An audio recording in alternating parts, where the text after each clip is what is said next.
firepower and military might. Exercise Saboka is a training exercise which the South African Army uses to practice, test and show off its mobile, conventional capability. It's a scenario based on an intervention force fighting a fictitious enemy and involves over 3,000 soldiers from 13 units of the Army. Some of the forces, which had been doing integration training for more than 10 days, put on a firepower demonstration and mechanized attack to show the South African Army's state of combat readiness.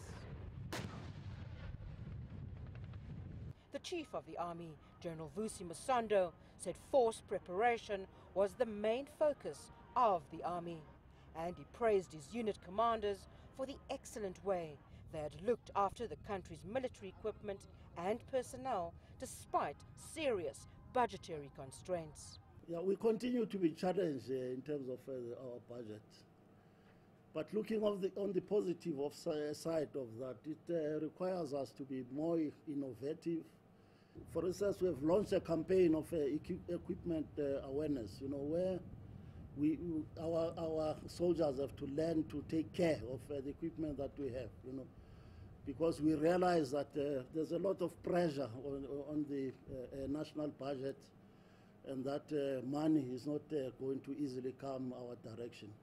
South African soldiers, including those who have been deployed in peacekeeping and other missions on the African continent, have all undergone the Saboka conventional training exercise since it was implemented in 1996.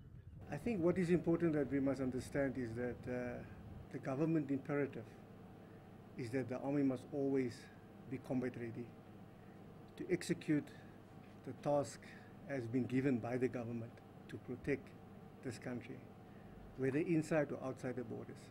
So this exercise demonstrates the capability that the Army do have to protect this country. And next year's exercise Saboka is likely to be bigger and bolder, as the South African Army celebrates 20 years of its country's hard-won liberation. Renadal Calm, CCTV, Lehotla, in South Africa's Northern Cape Province.